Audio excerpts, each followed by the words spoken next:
You're listening to the Australian Water Association podcast series. My name's Jo Taranto, and joining me is Cassie Tickner-Smith, who's the Farm Water Access Plan Development and Compliance Officer at Tasmanian Irrigation. And today we're discussing using technology to improve audit outcomes. Welcome, Cassie. Hi. So Cassie, you're an environmental and agricultural scientist by background, and you've been working with Tasmanian Irrigation for a number of years now. Can you tell me a little bit about what Tasmanian Irrigation does as an organisation? Sure. So Tasmanian Irrigation was established in 2008 with the main purpose of constructing and operating irrigation schemes across the state. Currently, 13 we've been responsible for constructing.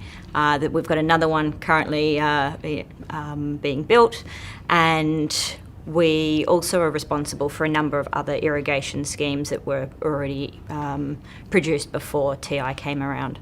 A lot of what you do is managing compliance-based practices. Is that right? Yeah, auditing and it's a part of the role. So.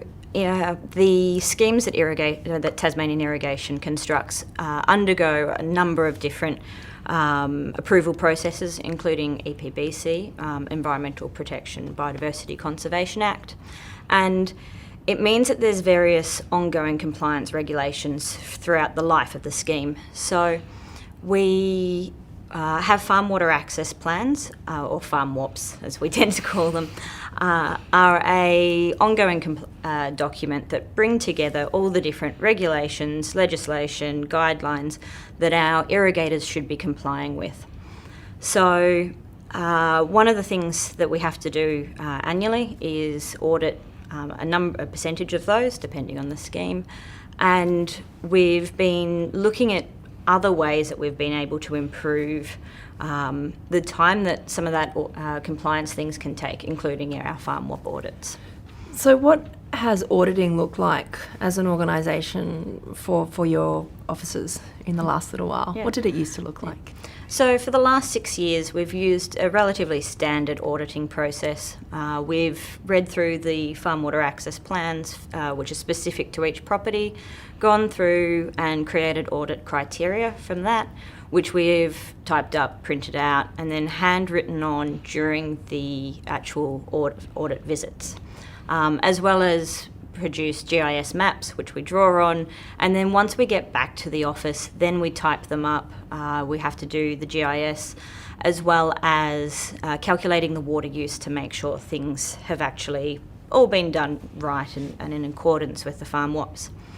This, of course, takes time, and it minimises who can be involved, because the person who takes those audit notes needs to be the person who writes it up, who does the mapping, and not everyone has A, the skills for that, but B, the actual time and commitment. You know, it's about 2 days per audit that takes. Mm-hmm.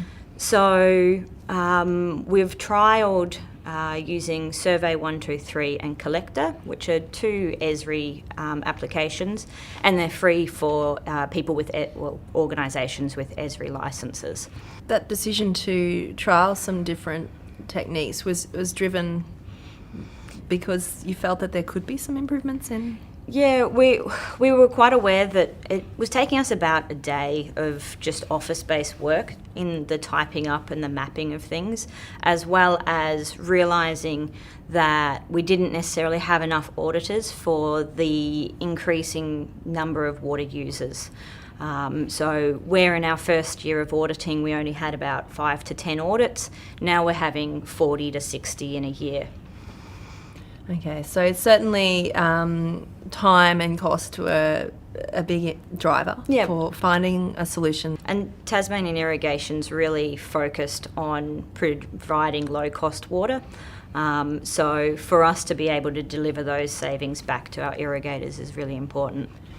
Okay, so you said you trialled a couple of systems, which obviously seemed quite affordable for you as an organisation. How did you find that process? So we looked at a range of different options. We came kind of settled on these two because we needed it to work with our current GIS system, and a lot of other systems that we looked at, we would have had to have had a separate document system for that. We also needed it to be something that would work out of mobile reception. A lot of our farmers are, in remote areas, so it needed to be something that we could download and actually work, offline, and a lot that's not necessarily something that a lot of other apps out there use. It needed to be easy to learn, and because of the cost component, we needed it to be something that we weren't going to have to pay extra licensing to use. Was there any considerations given to the fact that I'm assuming some of your sites that you visit are, rural or more remote than others? Is that something that you had to consider, or really, because obviously paper you can take anywhere? All of our on-ground staff currently have iPads or iPhones, and these apps work on those. So it doesn't require an extra amount of hardware to take out with you, although I do still kind of like having a bit of a backup just in case, but we haven't had to use it yet. And so what have the feedback and results been for Tasmanian Irrigation? What sort of savings and in time or money have you been looking at? It almost reduced our audit time by almost half. So because now, once we developed the survey, we can actually apply the same questions to every farmer, rather than having, and asking a broader range of questions, rather than just going, well, we know this person has this problem, so that's the only thing we're going to ask them. So between both on that earlier section, but then on the avoiding having to write things up, and the GIS as well. We've Survey 123 and Collector both run into a web portal that you can download directly, either as an Excel file, file geodatabase. There's quite a range of options. So by running just a data-driven pages in ArcMap, we can have our maps printed within 30 seconds, rather than it used to take us half a day to, redraw all of the shapes and things that we'd highlighted on the maps. And the flow-on effect for irrigators? Yeah, is seeing a reduce in the cost overall. The other thing is we're now starting to use these apps in a number of the other compliance that we have to do for the schemes. So to date, all of our on-ground staff, we monitor 109 water quality sites across the state. And they used to have a paper sheet that they'd write on, and of course some of them see 25 sites, and by the time they get back to the office, what they're trying to type up is sometimes a little bit wet, and that took a lot more time, and it needed the field staff to have time, to actually sit and type things up into Excel, and the potential for data entry errors and times as well. So it's been really useful, and the operators have really liked using it as well. Any quick tips for other organisations looking to do a similar thing? Yeah, definitely. If you're still printing anything out and typing and writing and then having to type it up, I'd definitely suggest looking at Survey 123.